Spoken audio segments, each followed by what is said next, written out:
Hey everyone, and welcome to a new video.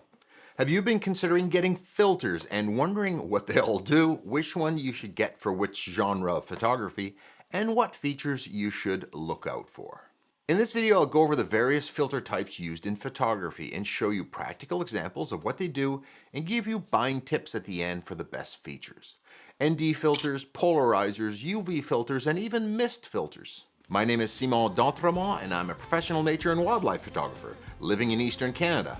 I make weekly videos giving you photo tips or taking you behind the scenes for nature photography. Subscribe if you want to see more.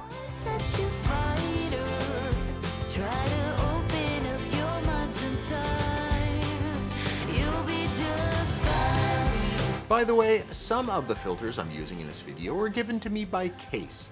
I'll talk about those in a bit, and a new product from them. Let's start off with the neutral density filter, usually just called an ND. The neutral in neutral density means that it won't affect the image quality or color of your photo. But what does it do? The ND filter basically darkens the image. Now, why would we want this? A few reasons. Since the image is darker, you can use this to slow down your shutter speed.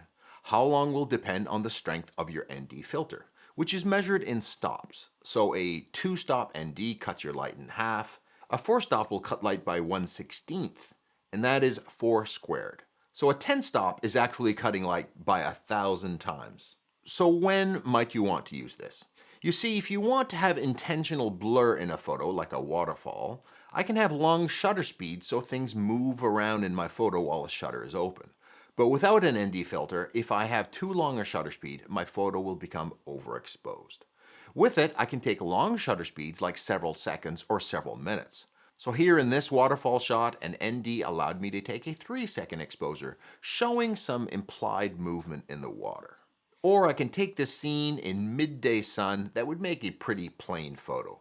But by adding an ND filter, I can slow the shutter speed down to 20 seconds and get some streaks in the clouds and smooth the water, giving a more unique look. A great way to innovate in your photography. Another reason to use an ND filter is to tame over bright light, like the sun. I used a 10-stop filter to take a photo of this solar eclipse on a Canon 100-400 EF version 2 lens.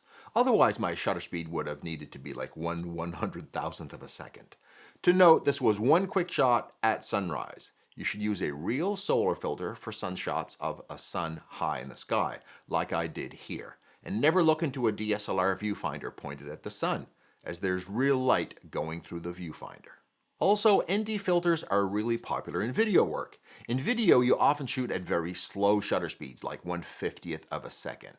And with a fast lens like an f2.8, even at ISO 100, outdoors your scenes will be overexposed. So the ND filter brings it back to a proper exposure.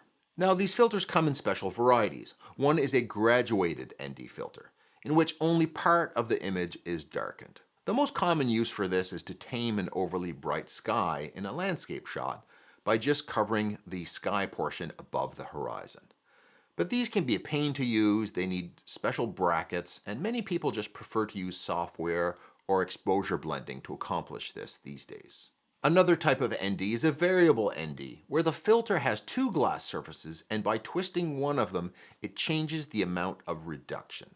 So a filter may have a 2 to 5 stop, or might be a 6 to 9 stop. Note that these can have artifacts. See the gradient produced by this one? One side of the frame is much darker than the rest. Or maybe the edges and the center are different brightnesses.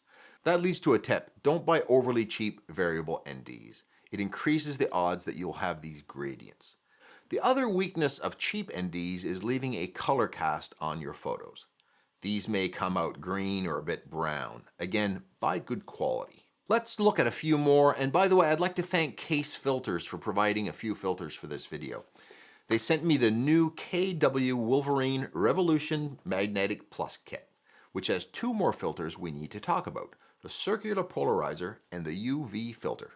Let's start off with this one, the UV filter. This filter is basically a clear filter whose design blocks off ultraviolet rays. Now, in the film days, UV protection for film was important, as a blue tint could be added to your photo from too much UV light. Because of this, digital cameras now have UV filters in front of the sensor to block it. As such, for digital cameras, this filter's best use is as lens protection. If a motocross throws rocks at your lens, or you place your tripod next to a dip by the road while shooting aurora at night, your tripod may fall over and damage the front element of your lens. Don't ask me how I know the second one here. I have no idea how this chip showed up on my front element. So basically, if you're going to damage the front element, it's cheaper to damage a clear UV filter than the front element of your lens. Another caution about buying too cheap. Putting poor quality glass in front of your expensive glass isn't going to help your sharpness, and expensive lenses have special coatings to improve light transmission through the front element. See the colors here? These are coatings that improve the percentage of light, the transmission rate of light entering the lens. Adding an element with worse light transmission than your lens front element is really undermining the whole goal, as you have expensive coatings on the front of your lens to make sure all the light gets in. This UV filter from KASE has 99.9% transmission, which is fantastic. So here's this KASE UV filter on my Canon 70-200 RF f2.8 lens, and picks with and without. And as you can see, you can't tell them apart, which is what you want because a cheaper UV filter can impact your image quality. And here's another great feature in this KASE filter. It attaches using a magnetic drop-in feature rather than screwing into the front element. That makes them so much easier to put on and take off by a wide margin, because screwing them on in the field with cold hands can be really hard. So if you want to switch filters, just take one off and drop another one in. And KASE dared me to make a demonstration for you. They were so confident that the magnetic system was better than the screw-in type that they asked me to drop a lens with the magnetic system to show that it damages the lens less than a screw-in type and not deforming the edge of the lens. Wow, this actually works. Now the kit that KASE sent me also includes a polarizer. So what is this? A polarizing filter reflects polarized, that is reflected light. So light that bounces from surfaces is polarized, and this filter can cut those out. Light bounces off clouds, the sky, paint, and glass on your car, wet leaves, and water. So for all these surfaces, the filter can cut out the reflections, in part revealing what's underneath the glare.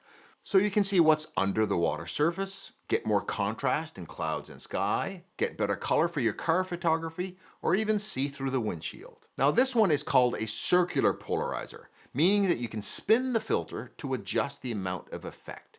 In some photos, leaving in some of the reflections may be what's prettier, but the ability to adjust it is what is so great. You can spin the filter around and the amount of polarization changes. Have a look what I can do here with clouds, for example. So you can use a circular polarizer on water to cut the reflection, for example. You can also use it in automotive photography to cut the reflection of light off the paint. You can also cut the reflection off wet leaves, maybe at a waterfall or in a forest. By the way, if you are always curious what the little door is for on your lens hood, it's to be able to adjust your circular polarizer without removing the hood. These KASE filters have a couple of other great features. They're super thin to reduce vignetting, and they're stackable magnetically to each other. By the way, this kit by KASE with both a UV filter and circular polarizer, plus a cap which attaches magnetically if you want to keep your filters on, was just newly launched, and you can get the kit using my code in the show notes below. Now let's look at another filter called a mist filter, or also a diffusion filter. What does this do? The mist filter intentionally softens the image. Now, what you may be saying, I thought the whole goal of photography was to make the image sharper. Not quite.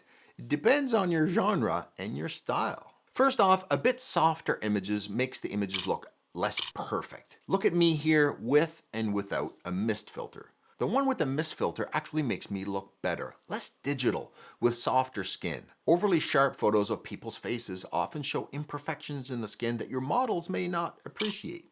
Works on pets too, for a softer look. Second, the brightest highlights and darkest darks get softened, giving a photo a dreamier look. The highlights get a little more bloom and softer edges, which can give a photo a much less digital look. This softer highlights effect is called halation, which can look great in certain genres. So if you want less digital or crispy and a more film-like, softer look to your photos, the mist filter is the one for you. When trying to pick one, keep an eye out for the effect level. You can get them in 1/2, 1/4, or 1/8 effect if you want to try one that has a little bit less of this effect applied to your photos.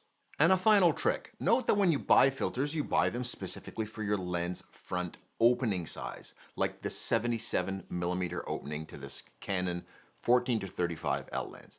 If you're lucky, you have several lenses of the same size, like these that are all 77mm. But if you have two lenses that are of different sizes, what do?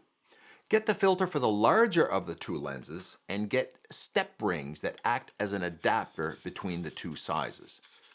So this 82mm filter that fits on my Canon 24-70 f2.8 lens can be used on this lens with a 77mm opening using this adapter that adapts from 77mm to 82.